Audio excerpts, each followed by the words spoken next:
My mother-in-law booked herself on our honeymoon cruise because she deserves a vacation too. She didn't know I upgraded us and canceled her reservation.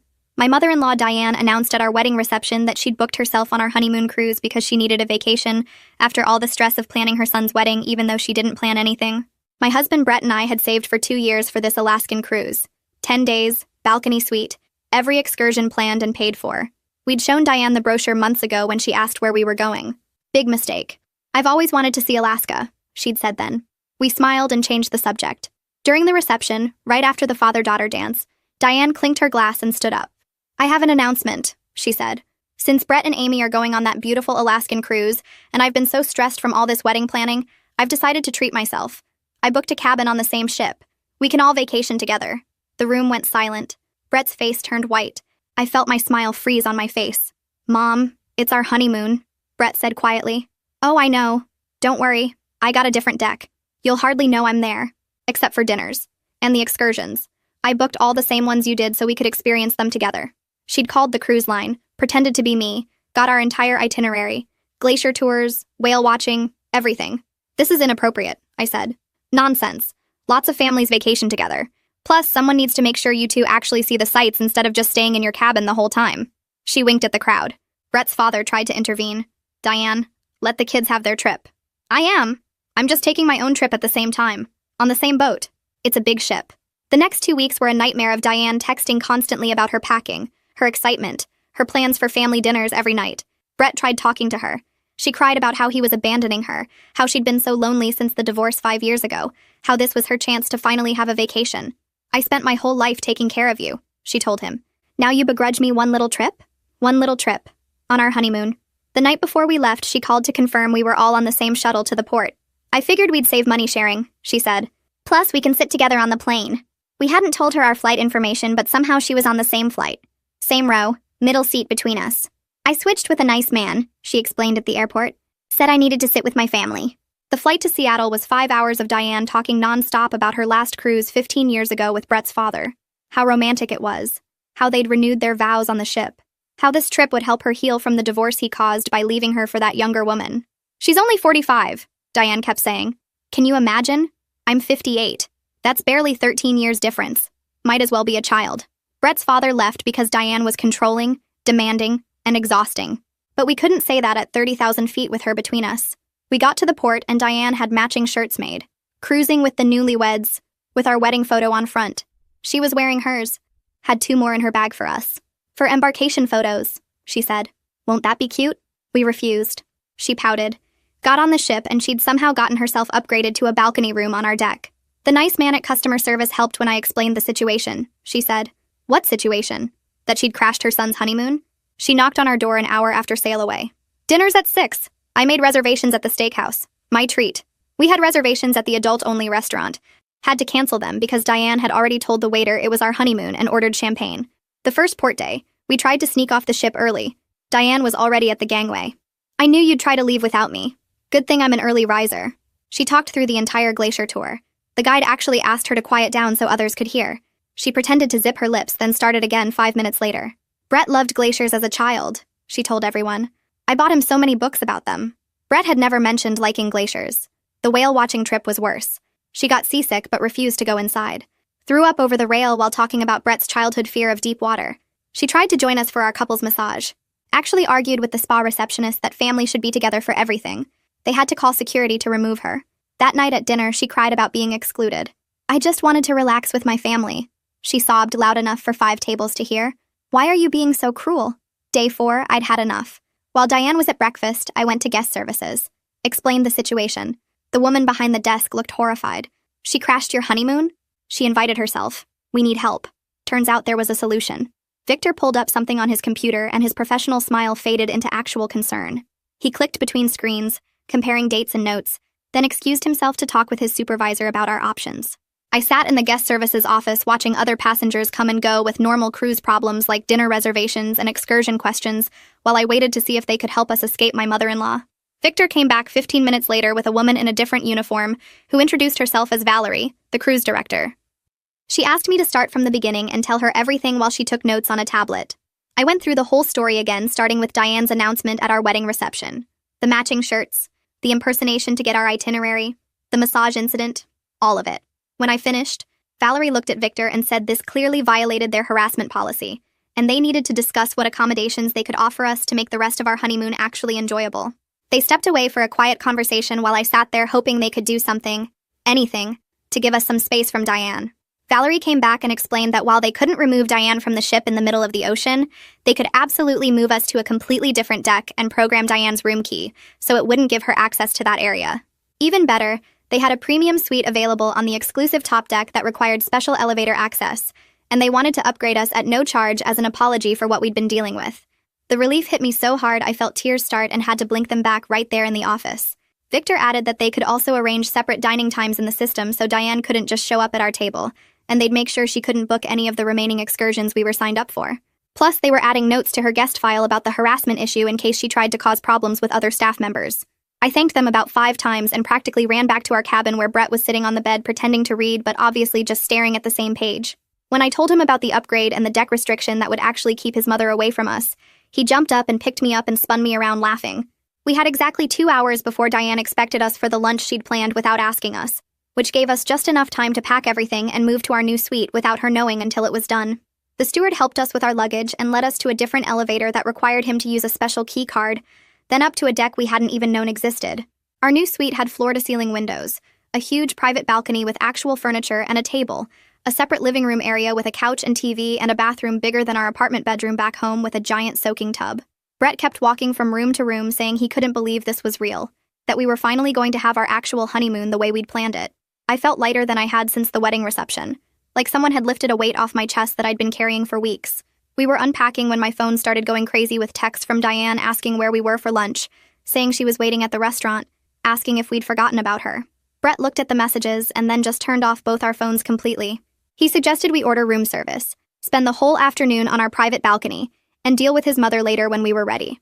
We ate lunch outside watching the ocean, and actually relaxed for the first time in 4 days. Around 5 o'clock, Brett turned his phone back on, and it immediately started buzzing with notifications.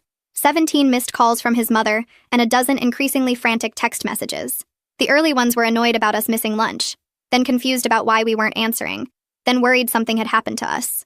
The last message said she'd gone to our old cabin, and the steward told her we'd moved, and now she was demanding to know where we were immediately, and why we would do this to her. Brett read through all of them with his jaw tight, then typed out a short message saying we needed a change and we'd see her tomorrow. Before Diane could respond, he blocked her number completely, and I watched his hands shake slightly as he did it. He looked scared but also determined, and he told me he should have done this years ago, that his father was right to leave because Diane makes absolutely everything about her own needs no matter who it hurts. We got dressed up and went to the adult-only restaurant we'd originally booked for our first night, just the 2 of us with ocean views and candlelight and no interruptions. The waiter who seated us mentioned that he'd served us that first night when the older woman had joined our table, and he seemed genuinely happy to see us alone together this time.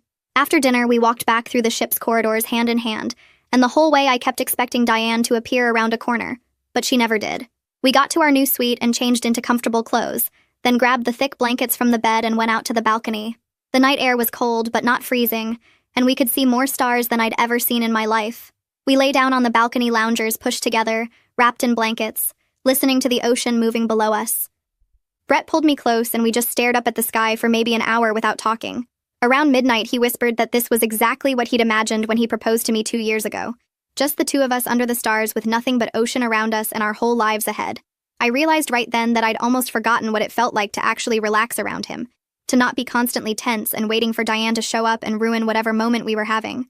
For the first time since the wedding reception, I felt like we were actually married, actually together, actually starting our life instead of just surviving his mother's invasion of it. We woke up the next morning still on the balcony with the sun warming our faces and gulls calling overhead. My phone said it was already 9, later than we'd slept since getting on the ship. We ordered breakfast from room service and ate on the balcony in our pajamas, taking our time with coffee and pastries and fresh fruit. Brett pulled out the port information for today's stop, and we looked through the excursion options without once checking whether Diane had booked any of them. He said we were doing exactly what we wanted, and if she happened to show up, we'd deal with it then, but we weren't letting her control our choices anymore.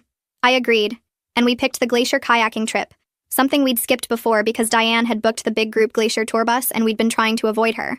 The kayaking was scheduled to leave at 11, so we had time to shower and get ready without rushing. We got off the ship at the port and found the meeting point for the kayaking company. The guide was a woman in her 30s with a huge smile who introduced herself and started checking people in. Our group was only 12 people total, all adults, everyone quiet and excited. The guide explained we'd be kayaking among smaller ice chunks near the glacier face, might see seals and possibly whales, and the water was calm today, so it would be perfect conditions. We loaded into a small bus that took us 20 minutes up the coast to a protected bay. I kept watching for Diane the whole time, but there was no sign of her anywhere. The guide helped us into dry suits and life jackets, gave us a quick paddling lesson on land, then we carried the kayaks down to the water. Brett and I got a tandem kayak and pushed off into the bay. The water was so clear and blue it almost didn't look real. We paddled out toward the glacier face, and the guide led us around chunks of ice floating in the water, some small as basketballs and others big as cars. The ice was this incredible bright blue color in some places where it had broken fresh from the glacier. We saw seals sunbathing on the bigger chunks, and they barely looked at us as we paddled past. Halfway through the tour, Brett stopped paddling completely, and I turned around to see what was wrong. He was just staring at me with this amazed expression on his face, smiling bigger than I'd seen him smile in weeks. He said he'd completely forgotten I had this adventurous side, that we'd been in survival mode dealing with his mother for so long that he'd forgotten why he fell in love with me in the first place. He said watching me paddle through glacier water with seals nearby and ice chunks all around reminded him of our third date when I'd convinced him to go rock climbing even though he was scared of heights. I remembered that date and how proud he'd been when he made it to the top. I told him we'd get through this whole Diane situation and find our way back to being us, and he nodded and we kept paddling. We got back to the ship around 4 in the afternoon, tired and happy and glowing from the cold and the exercise. We walked through the main atrium heading for the elevators, and I spotted Diane immediately. She was sitting in one of the big chairs near the central staircase, clearly positioned to watch people coming and going. Her eyes locked on us and she started to stand up. Before I could react or tense up, Brett grabbed my hand and steered us smoothly toward the elevator bank, nodding politely at his mother but not slowing down or stopping. She called his name, then called it louder, but he just kept walking. We reached the elevators and he pressed the button. I could hear Diane's footsteps behind us getting closer and faster. The elevator arrived and the doors opened. We stepped inside and Diane rushed up trying to get in with us. Brett held up his hand like a stop signal and said we'd talk later, Mom, then pressed the door close button. The door slid shut on Diane's shocked face, her mouth open mid-sentence. In the elevator, Brett started shaking slightly, his hands trembling as he pressed the button for our deck. I squeezed his hand and didn't say anything, just stood close to him while he took deep breaths. The elevator ride felt very long, even though it was only maybe 30 seconds. When we got to our floor, we walked quickly to our suite and got inside, and Brett sat down on the couch and put his head in his hands. After a minute, he looked up at me and admitted he'd never directly refused his mother anything before in his entire life. He said he'd always just avoided her or made excuses or found ways around her demands, but he'd never actually told her no and meant it. He said watching me go to guest services yesterday and actually solve the problem instead of just enduring it had shown him that problems could be fixed, that we didn't have to just suffer through whatever his mother decided to do to us. I sat next to him and told him I was proud of him for setting that boundary, and he leaned against me looking exhausted, but also a little bit proud of himself. We'd been in the suite for maybe an hour, just relaxing and talking about the kayaking trip, when someone started pounding on our door. Diane's voice came through loud and demanding, saying she knew we were in there and we needed to let her in immediately. Brett looked at me and I shook my head. We got up and walked out to our balcony, closing the sliding door behind us. We could still hear her pounding and calling for us, but we just sat down in the balcony chairs and looked at the ocean. The pounding continued for several minutes, then stopped. We heard her voice in the hallway getting louder, clearly talking to someone, maybe another passenger or a crew member. Then her footsteps, angry and hard, walking away down the hall. We stayed on the balcony another 20 minutes just to be sure she was really gone. That evening we got dressed up and went to the specialty sushi restaurant we'd heard was amazing. We were seated at a small table by the window with ocean views, and we'd just ordered when Valerie, the cruise director, walked past our table. She stopped and smiled, asking how we were enjoying the new suite. We thanked her enthusiastically and said it had completely changed our trip. She nodded and then mentioned quietly that Diane had come to guest services earlier that day demanding our new room number. Valerie said they'd refused to provide it per their privacy policy, explaining that all guest room locations are confidential information. She said the staff member had been very professional about it, but Diane hadn't taken it well. Valerie leaned in a bit closer and added that Diane had made quite a scene in the guest services office. She'd threatened to leave bad reviews everywhere, claimed we'd stolen her vacation by excluding her, and insisted that as Brett's mother she had a right to know where he was staying. Valerie said the security chief Marco Sanchez had to come escort Diane out of the office when she refused to leave and started raising her voice at the staff. They'd flagged her in the system as a potential problem guest, and all crew members had been notified to be aware of the situation. Valerie apologized that we were dealing with this on our honeymoon, said the crew was doing everything they could to help, and told us to contact her directly if we needed anything else. Then she smiled and left us to our dinner. The next morning, we woke up early for our whale watching trip. A different company than the disaster with Diane throwing up everywhere. We got to the dock and the boat was way smaller, maybe 20 people max, and everyone seemed calm and respectful. The guide explained we were going to a different area where a pod of orcas had been spotted the day before. Brett held my hand as we pulled away from shore, and I could see him actually relaxing for the first time in days. About an hour into the trip, the guide suddenly cut the engine and pointed off the starboard side. There they were, a whole pod of orcas surfacing and diving, so close I could hear them breathing when they came up for air. The sound was incredible, this powerful whoosh that echoed across the water. Everyone on the boat stayed quiet, just watching and taking photos, and I felt Brett squeeze my hand tighter. We stayed with the pod for almost 30 minutes, watching them hunt and play, and when we finally headed back to shore, Brett looked at me and smiled bigger than he had since before the wedding. That evening, we got dressed up for dinner at the main dining room, something we'd been avoiding because Diane always managed to find us there. The hostess seated us at a small table for two in the back corner with a view of the ocean, and we'd just ordered drinks when I saw Diane walking toward us. She had that determined look on her face and was already pulling out the chair at our table before she even reached us. The waiter appeared instantly and told her very politely that this was a reserved table for two, and he'd be happy to seat her elsewhere in the restaurant. Diane's face went red and she started to argue, but the waiter just smiled and gestured toward the hostess stand. I realized guest services must have flagged all our dining reservations to protect us from exactly this situation. Diane stood there for what felt like forever, clearly trying to decide if she should make a scene in front of the whole restaurant. Finally, she forced this tight smile and said she'd just eat in her cabin tonight since her own son was apparently too busy for her. Brett didn't even flinch, just said goodnight, Mom, in this calm voice, and she walked away with her back all stiff and angry. After dinner, we decided to walk around the deck and get some fresh air before heading back to our suite.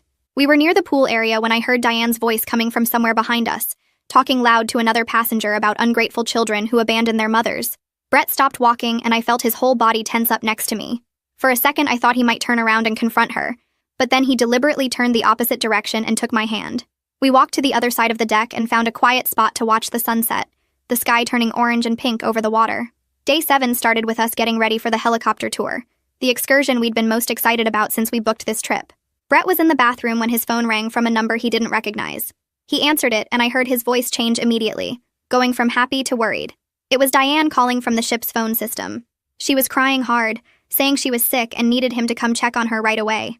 Brett asked what was wrong specifically, but she just kept saying she felt terrible and needed her son, and what if something serious was wrong? I watched Brett's face and could see him starting to waver between guilt and suspicion about whether she was really sick. I took the phone from him and told Diane we'd stop by the medical center on our way out and have them send someone to check on her. She immediately said that wasn't necessary. She just needed Brett, not some stranger doctor. That confirmed everything I needed to know about whether this was real or just another manipulation to make us miss our excursion. Brett took the phone back and told his mother the medical staff were way better equipped to help if she was genuinely ill, and if she refused their help, then she must not be that sick. He hung up while she was still talking, protests coming through the speaker, then sat down heavily on the bed and put his head in his hands. I sat next to him and he said he knew she was manipulating him, but the guilt still felt overwhelming, like this crushing weight on his chest. He said she raised him to believe her needs always came first, that a good son drops everything when his mother calls. I reminded him that real emergencies don't magically disappear when you offer professional medical help, and he nodded slowly like he was trying to convince himself. We made it to the helicopter tour on time, and it was absolutely incredible, flying over these massive blue glaciers that stretched forever. The pilot landed us on ancient ice, and we got out to walk around and take photos and even drink water straight from a glacier stream. Brett seemed completely different afterward, lighter somehow, like he'd proven to himself that he could choose us over his mother's manipulation tactics. On the flight back to the ship, he kept looking at me with this amazed expression, and I knew something had shifted in him, that he'd crossed some kind of line he couldn't uncross. That evening, we headed to the main atrium for a drink and spotted Diane immediately. She was standing near the grand staircase talking animatedly with a group of older passengers, gesturing with her hands and laughing too loudly. The second she saw us across the space, she stopped mid-sentence and turned her back dramatically, shoulders stiff. I watched her lean closer to the woman next to her, and heard fragments of her voice carrying across the open area. My son has changed. So much since he got married, she was saying. He used to be so thoughtful and caring. Brett heard it too because his jaw tightened and he started walking directly toward her. I followed quickly, surprised because he'd been avoiding confrontation with her all week. He stopped right next to Diane's little audience and spoke loud enough for everyone to hear clearly. Mom, I'm so glad you're feeling better. You looked pretty healthy dancing around up there considering you were too sick to see the ship's doctor this morning. Diane's face went bright red, and her mouth opened and closed without sound. The passengers she'd been talking to looked confused and uncomfortable. She made a strangled noise and said something about needing to get back to her cabin, then practically ran toward the elevators without looking at any of us. One of the women Diane had been chatting with caught my eye as we walked past and gave me a small thumbs up with a knowing smile. The gesture hit me harder than I expected because it meant other people had noticed how inappropriate she'd been all week. I wasn't imagining it, or being too sensitive like Diane kept implying. There were witnesses to her behavior, and at least some of them understood what we were dealing with. Brett took my hand and we went to the quiet bar on deck 12, ordered wine, and sat watching the dark ocean for an hour without talking much. He seemed lighter somehow, like confronting his mother publicly had lifted something heavy off his shoulders. Day 8. We never left our suite and balcony. We ordered room service for breakfast and lunch, watched 3 movies on the cabin TV, and spent hours just lying on the balcony loungers talking about nothing important. No Diane sightings, no knocking on our door, no dramatic texts about being abandoned. Just us being actual newlyweds on our honeymoon like we'd originally planned. Brett kept saying he couldn't believe we had this whole beautiful suite to ourselves and nobody was going to interrupt us. We napped in the afternoon with the balcony door open and ocean sounds drifting in. Ordered fancy steaks for dinner, and ate them outside watching the sunset turn the water orange and pink. It felt like a completely different trip than the first 3 days had been, like we'd finally escaped onto the vacation we'd saved 2 years for. Day 9, we were walking the promenade deck after breakfast when the ship's photographer stopped us near the photo gallery. He recognized us and said he had some pictures from embarkation day if we wanted to look at them. When he pulled them up on his computer screen, I saw exactly what he meant. There was Diane in that awful matching shirt standing between us with her arms around both our shoulders, grinning like she'd won something. Brett and I both looked miserable with frozen smiles that didn't reach our eyes. The photographer asked if we wanted copies for our album, and Brett actually started laughing. He said absolutely not. Those pictures captured the worst day of our honeymoon. The photographer looked confused, so Brett explained briefly that his mother had crashed our trip, and those photos were from before we figured out how to handle it. The guy's eyes went wide, and he deleted the photos right there in front of us without us even asking. Our last port stop was Juneau, and we made a spontaneous decision that morning. We went to the excursion desk and asked what was still available for the day, something Diane definitely wouldn't have booked. They had spots open on a dog sledding tour that included a helicopter ride to a glacier camp. We booked it on the spot and felt almost giddy with the spontaneity of it, like we were being rebellious teenagers instead of responsible adults. The tour was incredible. We flew over mountains and glaciers in a small helicopter, landed at a mushing camp on ancient ice, and spent 3 hours playing with dozens of sled dogs. The mushers let us help harness teams, and then we each drove our own sled across the glacier with a guide. The dogs were so excited and strong, pulling hard and fast across the white expanse. Brett kept looking back at me from his sled ahead with this huge, genuine smile I hadn't seen since before the wedding. We took 100 photos with the puppies afterward, all fluffy and playful and climbing all over us. Flying back to the ship, I felt completely free and happy, like we'd finally gotten our honeymoon back entirely. That night was our last dinner on the ship, and we had reservations at the fancy steakhouse Diane had hijacked our very first night. This time, it was just us at a corner table with candlelight and wine, and the meal we'd originally planned before she'd inserted herself. The waiter recognized us and seemed genuinely pleased to see us alone, making a point of saying he hoped we'd enjoyed our honeymoon. Brett ordered champagne and made a toast to our actual honeymoon finally happening, to us figuring out how to be a team, to setting boundaries and sticking to them. We lingered over dessert and coffee, not wanting the evening to end because tomorrow we'd be back in Seattle dealing with real life and Diane again. When we finally left the restaurant after 10 o'clock, Diane was standing in the corridor outside like she'd been waiting. She blocked our path with her arms crossed and demanded to know why we'd been avoiding her all week. Brett didn't get defensive or apologetic. He just said very calmly that we're on our honeymoon, Mom. We wanted time alone as a married couple, and that's normal and healthy. Diane's eyes immediately filled with tears, and her voice went high and shaky. She started talking about how lonely she'd been, how she just wanted to share this beautiful experience with us, how she didn't understand why we were being so cruel. Brett stayed completely firm and said she can be lonely at home just as easily. She chose to intrude on our honeymoon, and the consequences of that choice are hers to deal with. I watched Diane's face change as she realized the crying wasn't working. She switched tactics instantly, her tears stopping and her voice going hard and angry. She said I'd turned him against her, that he never acted this way before he met me, that I'd poisoned her son against his own mother. Brett actually laughed out loud at that and said, "No, Mom. I just avoided you before. Amy taught me I can actually set boundaries instead." We walked away while she was still sputtering, and I heard her voice getting louder behind us, but Brett didn't look back.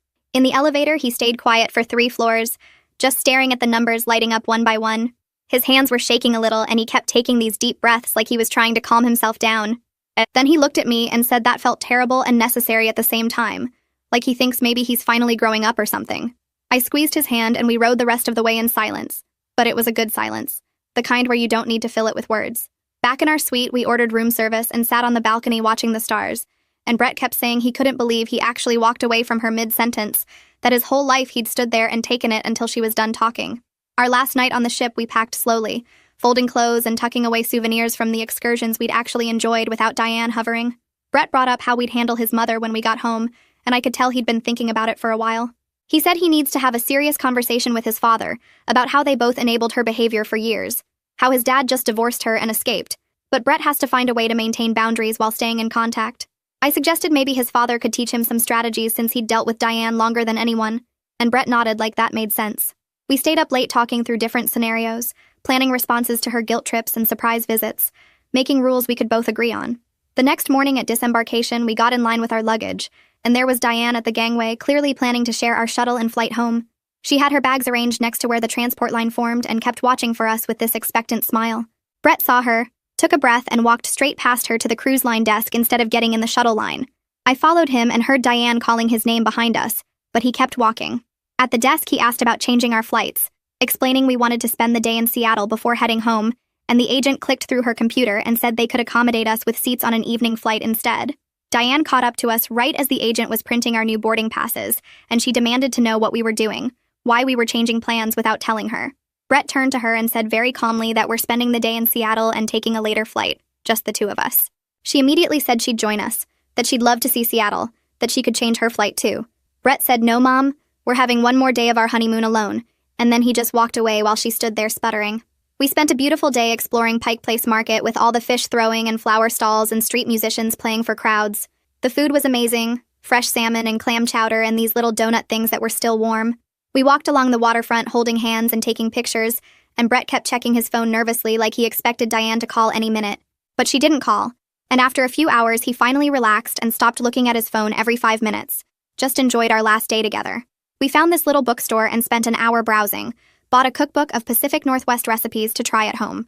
On the flight home that evening, we had our own row with no Diane squeezed between us for once.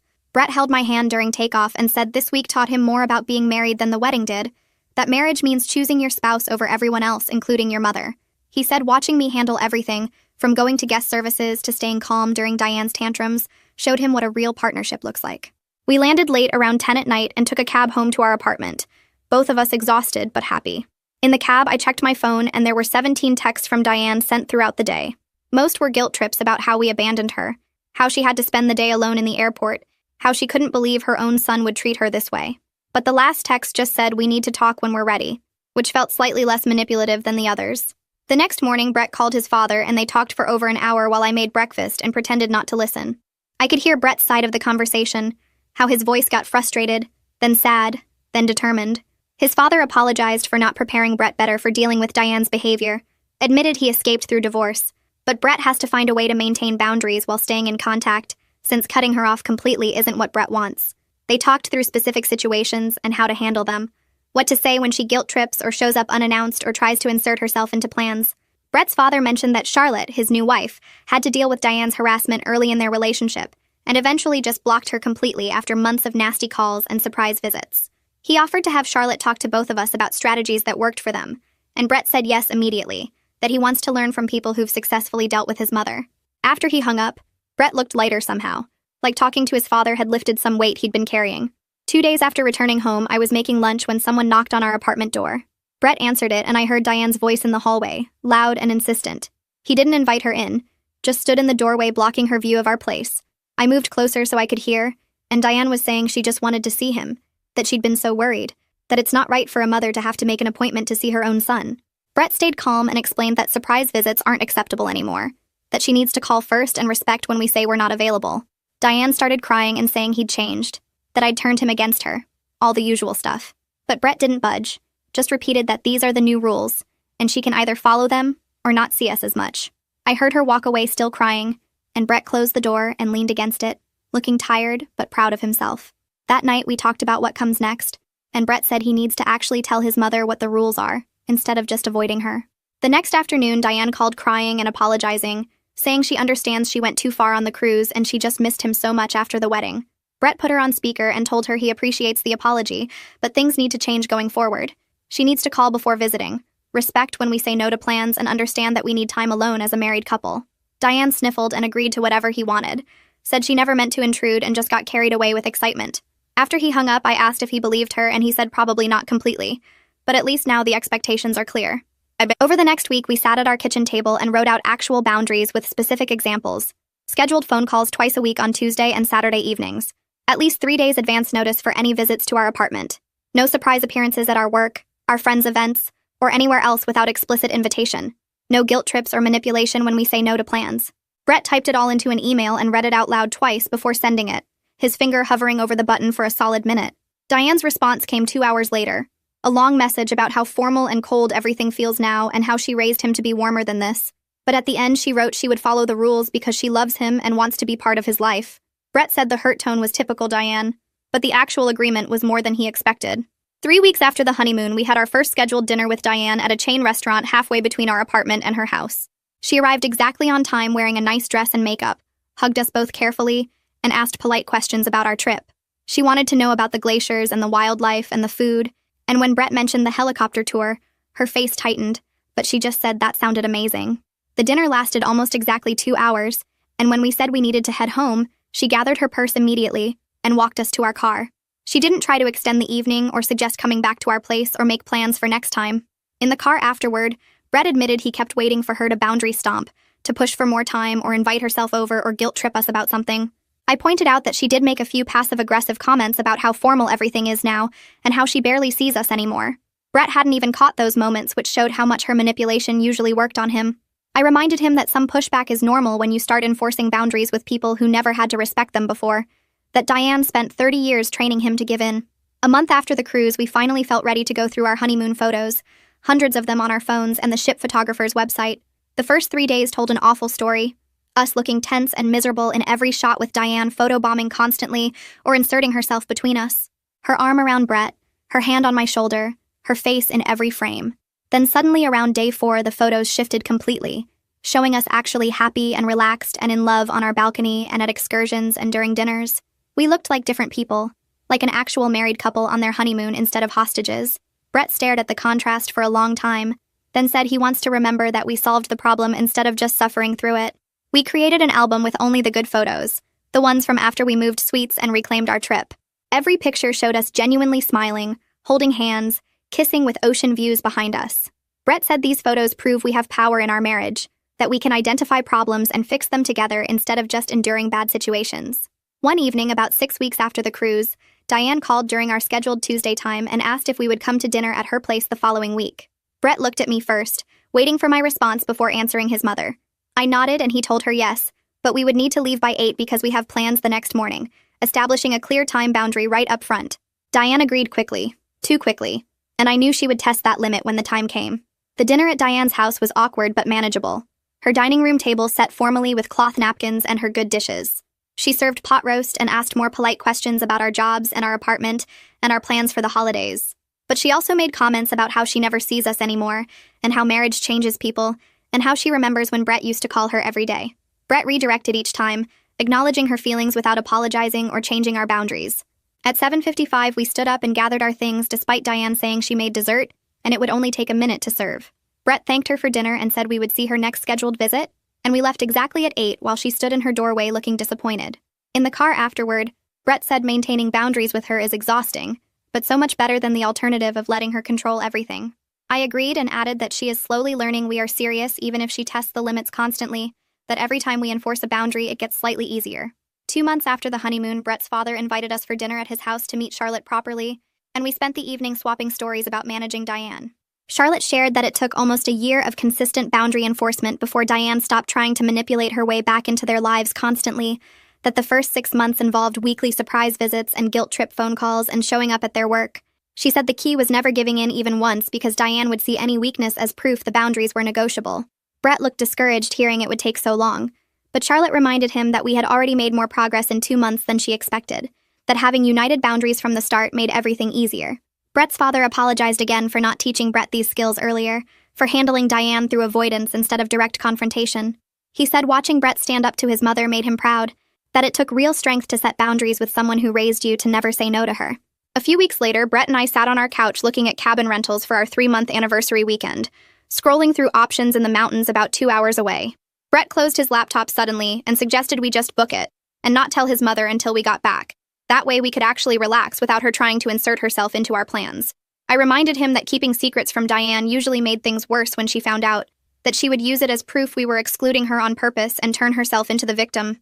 Brett nodded slowly and agreed we should tell her, but make it completely clear she was not invited, and we would not be answering our phones during the trip, establishing the boundaries up front, instead of hoping she would respect unspoken ones.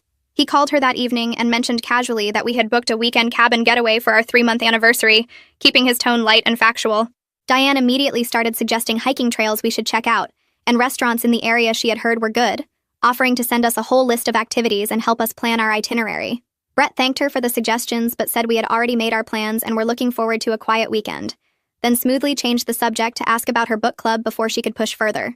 She tried twice more to circle back to our trip with more suggestions, but Brett redirected each time without getting frustrated or defensive, just calmly moving the conversation elsewhere. When he hung up, he looked exhausted but satisfied, telling me that 6 months ago he would have either accepted her help to avoid conflict or gotten angry and started a fight, but now he could just hold the boundary without drama. The weekend itself turned out perfect and completely drama-free, just us hiking through fall leaves and sitting by the fire and sleeping late without any interruptions. We kept our phones off most of the time, checking messages only once each evening, and Diane had sent exactly one text Saturday afternoon asking if we were having fun. No guilt trips, no multiple messages demanding responses, no attempts to call repeatedly, just a simple question that felt shockingly normal. Brett stared at his phone for a long moment before responding with a brief yes and a photo of the cabin, maintaining contact without over-engaging or opening the door to a lengthy text conversation. When we got home Sunday night, he showed me her response, which was just a smiley face and a comment that the cabin looked nice, and I could see him processing that maybe the boundaries were actually working. 3 months after our crashed honeymoon, Brett and I had become stronger as a couple than I imagined possible back on that ship, when Diane was ruining everything. We learned we could solve problems together instead of just suffering through them, that boundaries were not mean or selfish but necessary even with family, and that our marriage had to come first before anyone else's feelings or demands. Diane was still Diane, still testing limits and making passive-aggressive comments about how we never had time for her anymore and how marriage changed Brett, but we had built a system that actually worked for us. She got scheduled time with us twice a week through calls and occasional dinners, surface-level involvement in our lives where she could feel was included without controlling everything, and we got peace and privacy and an actual marriage where we made decisions together. It was not perfect, and probably never would be, because Diane would always push boundaries and try to manipulate situations to center herself. But we were happy and united, and that was what mattered most. Our honeymoon taught us we were on the same team, fighting the same battle, and that foundation was what everything else got built on, the knowledge that we would choose each other over everyone else, including his mother.